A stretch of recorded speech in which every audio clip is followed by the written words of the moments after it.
L'allocution nationale désastreuse de Donald Trump au sujet de la guerre en Iran.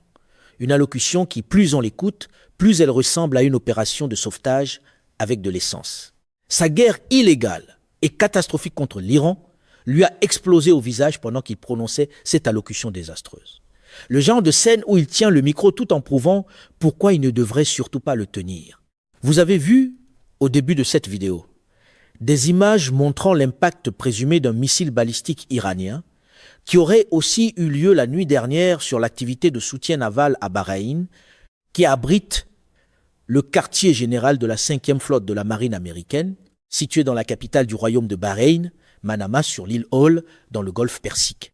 Donc Donald Trump disait « Nous avons anéanti toutes les armes de l'Iran ». Le camp pro-Trump commence toujours par annoncer que la situation est sous contrôle.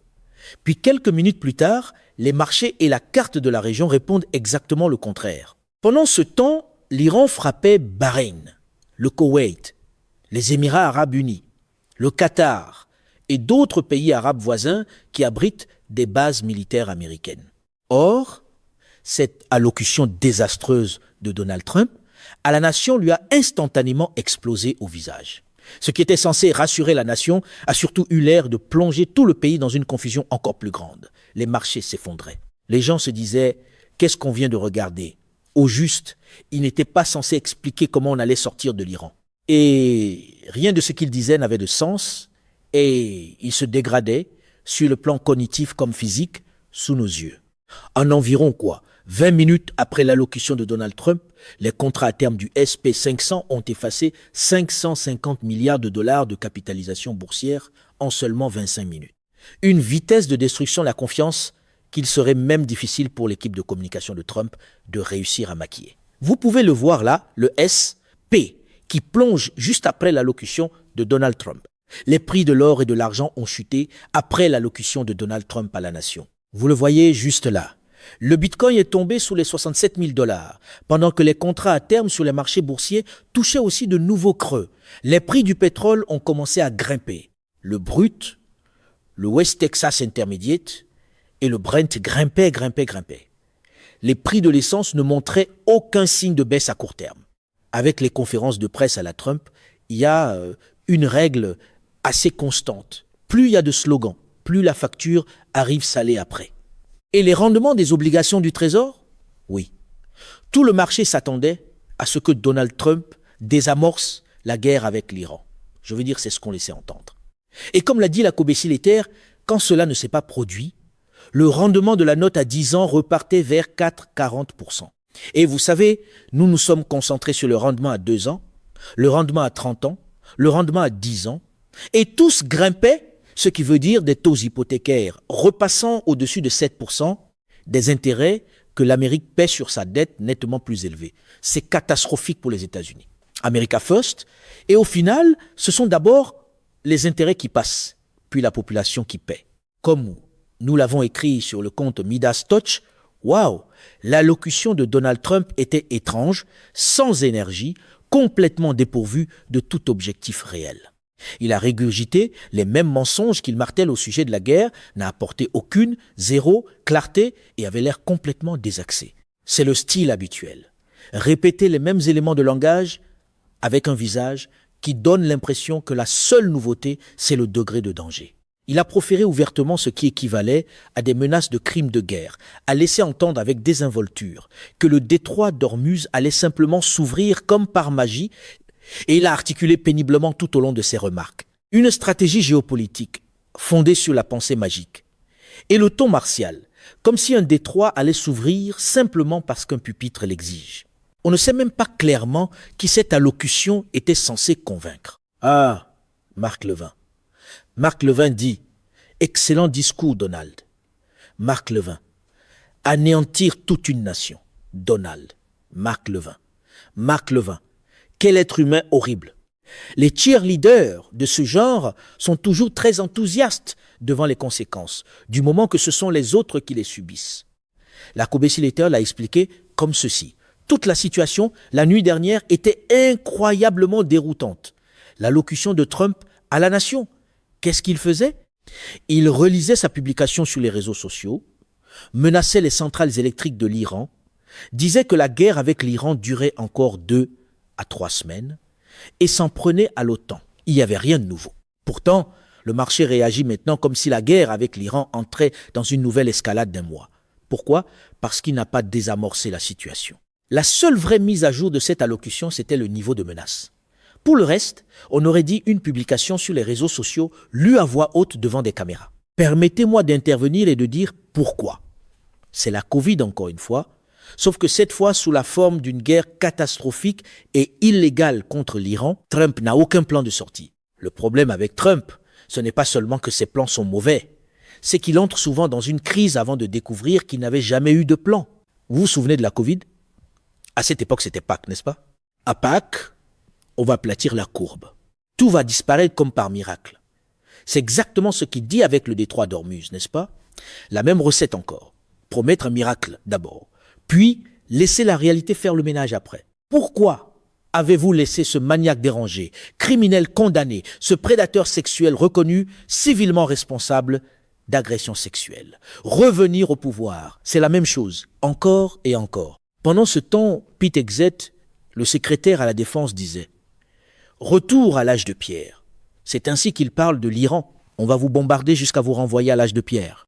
Le camp pro-Trump semble adorer les phrases qui sonnent fort à la télévision, peu importe à quel point elles sonnent creux ou cruelles. Sans faire aucune distinction entre la République islamique, le corps des gardiens de la révolution islamique et le peuple iranien. Je veux dire, vous savez, Hegseth disant, nous planons au-dessus de l'Iran et nous faisons pleuvoir l'enfer sur vous. Ce type de langage, ce n'est pas de la force, c'est de la propagande qui veut faire passer l'imprudence pour de la fermeté. Oui. Je veux dire, vous avez participé à un massacre massif de petites filles. Je veux dire, est-ce que ça vous choque vraiment que la classe Epstein, qui couvre des réseaux de trafic sexuel d'enfants aux États-Unis, quand elle part en guerre, fasse exploser des écoles primaires de petites filles et des gymnases remplis d'enfants là-bas, n'est-ce pas? Est-ce que ça vous choque que la classe Epstein fasse ça? Il faut aussi le noter, je veux dire Robert Malley, après l'allocution. Robert Malley était le principal négociateur de l'accord de 2015 sur le nucléaire iranien, le JCPOA, sous Obama. Voici ce qu'il a dit au sujet de l'allocution de Donald Trump la nuit dernière. 2 constats ressortent de l'allocution de Trump. D'abord, que tant de gens prêtent encore attention à ce qu'il dit, alors que cela n'a aucun lien avec la réalité, ni avec ce qu'il pourrait ou non faire. Mais aussi qu'il menace si cavalièrement de crimes de guerre pour ramener l'Iran à l'âge de pierre au nom d'une guerre illégale et injustifiée. Et c'est bien là le plus inquiétant, l'arbitraire présenté comme s'il s'agissait d'une preuve de leadership. Merci de l'avoir dit de cette façon. Une clarté morale est nécessaire en ce moment. C'est exactement de cela qu'il s'agit. Des crimes de guerre illégaux, injustifiés, des crimes contre l'humanité sont en train d'avoir lieu. Et pendant ce temps, le ministère iranien des Affaires étrangères a déclaré tard mercredi que leur guide suprême, l'ayatollah Mojtaba Khamenei, était en parfaite santé et que son absence de la scène publique était due aux conditions de guerre. Le ministère a aussi déclaré que plus personne dans le monde ne pouvait faire confiance à la diplomatie américaine, affirmant que Washington utilise les négociations pour imposer ses exigences ou sinon recourt à la force. Après un genre d'allocution comme celle-là, il devient difficile de vendre le mot diplomatie comme un produit encore intact. Il a ajouté que Téhéran se défendrait pour empêcher une répétition de ce qu'il a décrit comme une guerre dans laquelle les États-Unis ont été entraînés à l'instigation d'Israël. Hier, je vous ai aussi lu la lettre du président Pezeshkian de l'Iran. Il a publié une lettre ouverte au peuple américain qui est depuis devenue virale. Elle a été lue des dizaines de millions de fois. Et il disait au peuple américain, même si notre guerre n'est pas contre vous, votre régime vous a entraîné dans cette guerre. Donald Trump, Netanyahou, vous ont entraîné dans cette guerre. Voilà pourquoi vous souffrez en ce moment. C'est essentiellement ce qu'il disait. Et il disait, vous savez, nous ripostons. S'ils attaquent nos centrales, nous attaquons leurs centrales. S'ils attaquent nos écoles, nous attaquons leurs écoles. Nous faisons des réponses proportionnelles, c'est ce qu'ils disent. Et ensuite, Pezeshkian dit, nous n'allons pas nous rendre de sitôt. Tout ce que dit Donald Trump est mensonge. Il n'y a aucune négociation productive, ni même de négociation en cours. Pendant ce temps, le camp Trump continue de se comporter comme si parler plus fort allait automatiquement produire une meilleure stratégie. Pendant ce temps, le haut responsable iranien, Mohsen Rezaei, a dit « Nous, l'Iran, pouvons fermer le détroit d'Ormuz. Mais même si le monde entier se rassemblait, il ne pourrait pas le rouvrir. Géographiquement, c'est comme un fer à cheval. Il faut 7 à 8 heures pour qu'un navire entre, tourne, franchisse le passage le plus étroit, puis en sorte. La géographie demeure une chose un peu difficile à intimider avec des slogans de campagne. Alors que disent certaines personnes? D'abord, voici ce que dit Lindsey Graham. Encore une démonstration bien connue. Parler de destruction comme s'il s'agissait d'un simple plan administratif. Ce que dit Lindsey Graham, c'est ceci. L'Iran va avoir un choix dans 2 à 3 semaines. Soit vous concluez un accord et vous quittez le domaine dans lequel vous étiez, soit nous allons détruire ce qui vous permet de fonctionner comme nation. Voilà votre choix. Et la réponse à cela est essentiellement la suivante. Au fait, je ne pense même pas qu'ils aient 2 ou 3 semaines, sénateur. Ces 2 ou 3 semaines, c'est le temps qu'il leur faudrait avant que leur infrastructure soit détruite. C'est leur réseau électrique. C'est leur capacité à avoir le moindre revenu. Le moteur de toute leur économie, c'est le pétrole. Donc cela n'existerait plus. Dans ce camp, on détruit des infrastructures civiles. Puis on appelle ça un choix. Comme si ce vieux tour rhétorique tenait encore debout. Alors qu'en est-il de ce que dit Marco Rubio? Voici ce que dit Marco Rubio. Qu'il faut quitter l'OTAN et que l'OTAN n'aide plus les États-Unis. Nous avons vu Rubio hier, Trump hier, l'ambassadeur à l'OTAN Whitaker, tous ces responsables du régime Trump attaquaient continuellement l'OTAN, encore et encore hier. Chaque fois que la situation devient plus chaotique, le camp Trump semble ressentir le besoin de trouver un allié supplémentaire à blâmer. Ce que Rubio affirme, c'est que lorsque nous avons besoin qu'ils nous permettent d'utiliser leur base militaire, leur réponse est non. Alors pourquoi sommes-nous dans l'OTAN? Il faut poser cette question. Pourquoi avons-nous dépensé des milliards et des milliards de dollars, des centaines de milliards de dollars au fil des années, des milliers de milliards de dollars, et maintenu toutes ces forces américaines dans la région, si, au moment où nous en avons besoin, on ne va pas nous permettre d'utiliser ces bases? Donc, dit-il, il ne fait aucun doute que, malheureusement, une fois ce conflit terminé, nous allons devoir réexaminer cette relation. Nous allons devoir réexaminer la valeur de l'OTAN et de cette alliance pour notre pays. En fin de compte, c'est une décision que le président devra prendre, et il devra la prendre. Nous allons terminer le travail ici. Comme je l'ai dit, nous sommes très près d'atteindre nos objectifs sur tous les points que j'ai exposés. Le camp pro-Trump est toujours très près d'atteindre l'objectif, même quand l'objectif change d'une entrevue à l'autre. Mais, dit-il, nous allons devoir réexaminer si cette alliance, qui a bien servi ce pays pendant un certain temps, remplit encore cette fonction, ou si elle est devenue une voie à sens unique où l'Amérique se retrouve simplement en position de défendre l'Europe, mais que lorsque nous avons besoin de l'aide de nos alliés, ils vont nous refuser des droits de stationnement et nous refuser le survol. Il dit que ce sont des questions tout à fait légitimes que nous devons poser et qu'elles devront être examinées très attentivement une fois que ce conflit sera terminé. Et pendant ce temps, le Royaume-Uni, que Donald Trump attaquait aussi, accueillait une réunion avec les pays suivants pour discuter de la situation dans le détroit d'Ormuz. En gros, c'est pratiquement tous les pays, sauf les États-Unis à ce stade-ci, ou en tout cas beaucoup de pays autres que les États-Unis, parce que tout le monde se dit que les États-Unis ne sont pas un partenaire fiable.